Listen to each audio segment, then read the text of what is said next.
Hi everyone, welcome back to Switch Up. So we wanted to focus on a couple of games that are made by incredibly small teams. So today we've got a couple of games for you from two really tiny teams, and they're complete polar opposites of each other, so they should be quite interesting for everyone. One of which could definitely qualify as probably one of the most relaxing games I've ever played, and then another one that's releasing quite soon. Yeah, the publisher have asked us to look at a couple of their games, one of which is called GardenBuddies, the one that Mark just alluded to, and another that's releasing in a couple of weeks' time called One Night Burlesque, which I've been playing, which is really quite interesting actually. So we'll give you the full lowdown on both games and let you know what they're all about. We've run about everything you need to know videos. As always, we'll be giving away one of these, so let us know down below what you think of them. I'm pretty sure some of you are going to love this GardenBuddies game. It's super chill. Alright, what are they all about? Well, let's find out. Okay, let's start off then with GardenBuddies. Now, I've got to be honest, when I first saw the thumbnail, the info on the eShop, I wasn't sure at all what it was going to be about and how it was going to play. You did this, I think, in one of your upcoming games videos. Yeah, it had obviously the garden simulator vibe to it, obviously the name to go along with that, but it also reminded me a little bit, just I'm talking about first impressions, of something like Viva Pinata in the way that you almost entice creatures to your garden, then obviously have to look after them. It's got almost that like shallow depth of field diorama look to it, you know, with the little creatures, but it's actually more in depth than I thought. Now, it's not an overly long game, but how it works is you've got a story mode and you've got a little apple fella. He's very kind fella. Right. And he's going around finding people that are in trouble and trying to have them join the garden. Okay. So it starts out, early on he meets a little bat creature that's like crash landed, but it's done in such a cutesy way. And there's a lot of little details, like the you know that little like gibberish noise sometimes it makes when there's text coming up on screen? Yes, yeah. And even the way the text kind of like grows, it's really quality. I was quite surprised, and I know it sounds bad. It's a very small indie, but it's a very quality feel to it. Yeah, nice little touch. Yeah, absolutely. So basically, say on day one, you've rescued the bat guy. I forget his name. Right. He's got a name. Bruce? Could be Bruce. Wayne? There he is. Now we know where he went.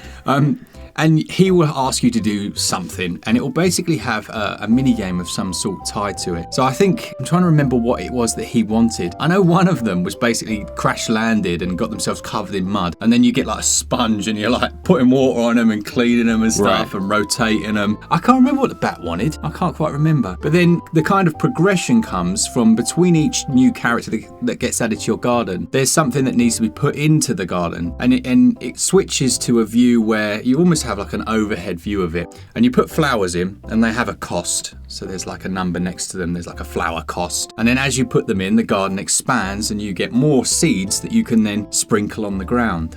Does sound like Viva Pinata. Does it? Just in that respect, because in that one, to entice the creatures in, you had to set up a certain type of environment, and then they would visit. So yeah, just from that aspect. It has that, I guess it has that feeling to it. Yeah. It's quite sandboxy, so you're not given like any time scales. Something that really stands out for me, and we'll show you a little sample of it, is the sound work that they've used in every aspect. So not just like when you're chatting to someone, but every little mini game and everything has it's brilliant sound, which is nice. You know, one of the games we're going to talk about in a minute as well has excellent sound. You know, it's one of those you put a set of headphones on and you're playing in handheld. And I was saying to Glenn before this, I've really needed it yesterday. You know, some days are more stressful than others, and if you're after something that's going to really relax you, this does a great job for a very low cost. So between those days then, you might have you've got the bat person, you have this giant toad that rocks up, you have like I don't know what it's supposed to be, whether it's supposed to be I don't know what creature this is, you'll have to tell me. But he's basically like a rocker. And do you remember the old game's Guitar Hero? Yeah. Yeah, so basically it suddenly switches, the thing that he wants is to play you a song or something, and you kind of learn along with him. Right. And I was thinking like, this is going to be easy. You know, this is aimed at kids. I got destroyed. It started out like, and I was like, all right. And then it ended up like, the song Painted Black? Yeah. It was like that difficult. I was like, what the heck? And you got like the A, B, X and Y. But in my brain, like A, B were all right because they were the very right hand and then the next one along. But then X and Y, my brain just couldn't compute. So I had to have like the claw grip with two hands. And when I eventually got it, I was like, yeah, this is cool. And it's one of those, sorry, I know I've talked a lot. It's one of those where in the main menu, so when you're not doing the story, you can just pick out any of the mini games. Nice, yeah. Yeah, and you know, there's loads in there. There's one about tranquil breathing. It's called box breathing, which Right. some people probably would have heard of. And this game for me came at just the right point. Right, yeah. I kind of just, I really enjoyed playing this last night, which I know the audience probably thinks, oh, you guys, of course you enjoy it. You always enjoy playing games, but it isn't always that way. No, of course, yeah. And so, as you say, sometimes a certain game just fits a certain mood, doesn't it? And Absolutely. does exactly what you need it to do. Yeah, so the story's only going to take you maybe probably about an hour and a half. I mean, you could, like I say, some of the elements are free, so you could spend ages building up your garden, adding in the larger and larger items, and then once you complete the game, you can go back and just build your garden and do what you want. I'd love it if they added some more stuff in. That's the only thing, I'd like some more bits for that garden to get it a little bit bigger. But yeah, as far as someone actually emailed us once and said, can you make a chill games list? This would be right up there. Yeah. Like super chill. As far as prices and things, you're looking at £4.49 at the moment. That's 67% off. And that goes on until November 19th. And look, I have a lot to say in sales videos when games launch at a heavy sale, especially if they're not very good, but I genuinely have really enjoyed this one. So yeah, for that price, I'd be happy with it. About an hour and a half to 2 hours to complete that main story. You can go back and just do all those different modes that are designed to just relax you. I haven't played such a positive game in a very long time. Yeah, really charming. I love the art style, and just unlocking those different decorative items for the garden and spending some time in there, placing everything just right. Yeah, I enjoyed it a lot. This one comes out today. I challenge you not to get a smile on your face playing it. It's 1.4 gigs, and now we're going to talk about something completely different. Like, completely. Yeah, this is like the other end of the spectrum. Yeah.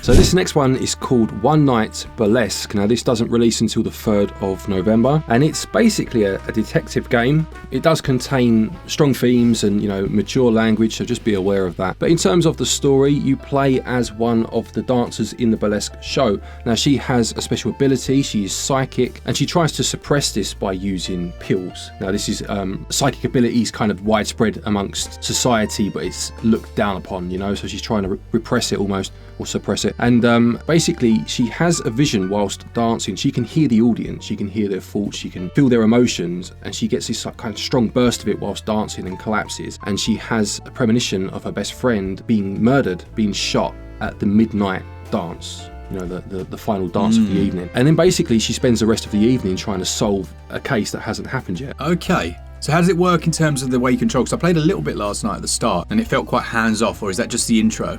Yeah, so in terms of how it works, it's almost psychedelic at times. The way it plays out, it's very noir, you have almost like a narrator without having narration. There's almost the internal monologue is dealt with via pop-up text and what have you. And that will kind of just pop up out of nowhere sometimes and remind you how the characters are feeling. But in terms of how it works is that you have each act of the night. So there are 4 acts on stage before this final act. Yeah. So she's got, that much time to solve the case. And within each act, you'll speak to certain characters. And whilst you're speaking to them, obviously you have dialogue choices that will affect the story, but you can choose to use your psychic ability at times to read their mind.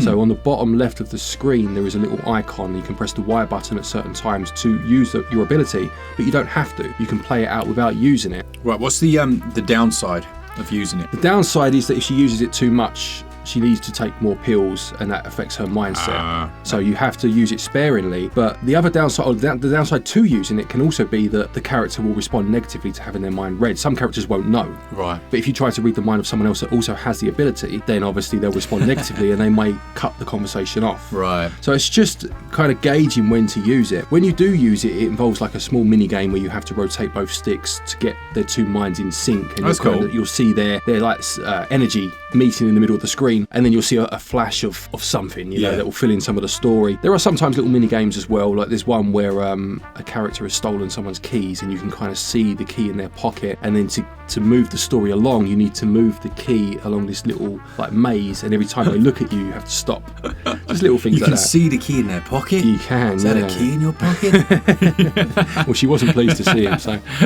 But very intriguing story, very interesting, very clever the way it's dealt with. It does have 3 different endings depending on the decisions you make. It doesn't take very long to finish. I think it took me about 90 minutes, and I played it through a second time because I wasn't happy with the ending I got. Obviously, the second time you can rush through the text, so it took me about half an hour to get that next ending. But yeah, about 90 minutes. But I just liked the way that it dealt with that story. You know, it's very interesting. I love noir anyway, anything film noir.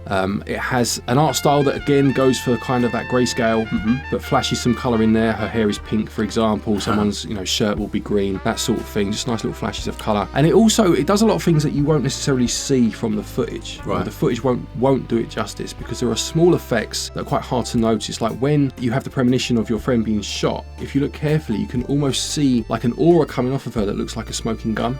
Oh, that's just little effects like that, that are there. Small parts of movement that kind of flash up. It's not always static images of the characters. And also the music. I was going to say, heavily relies on music. Very much so, to the point where this is a game to play with headphones, and obviously you won't necessarily be getting the benefit of that on screen, but it just, again, has that 1920s jazz club feel to it that fits the source material really, really well. Yeah. It's set in the modern day, but in terms of what they're going for, it really does add to the game. The headphones go on and you're in a smoky lounge. Exactly right. Yeah, exactly right. You can almost feel yourself there. So yeah, I mean, I'd say with this one, it's not out yet, as I mentioned. So in terms of value, it does sell for £11.69, obviously when it releases, but it will release with a hefty discount as the previous game did. And for the price that you're going to be able to pick it up for, obviously, that's going to be much more tempting. It's one of those where you have to play it for the story and enjoy the story, as much as there are some gameplay mechanics in there as well. And, the extra endings does add a bit of replayability there. One small negative that I did notice, bearing in mind obviously it is a small team, there are some translation errors, a few grammatical errors, so if you can just look past those, obviously, just be aware that they're in there.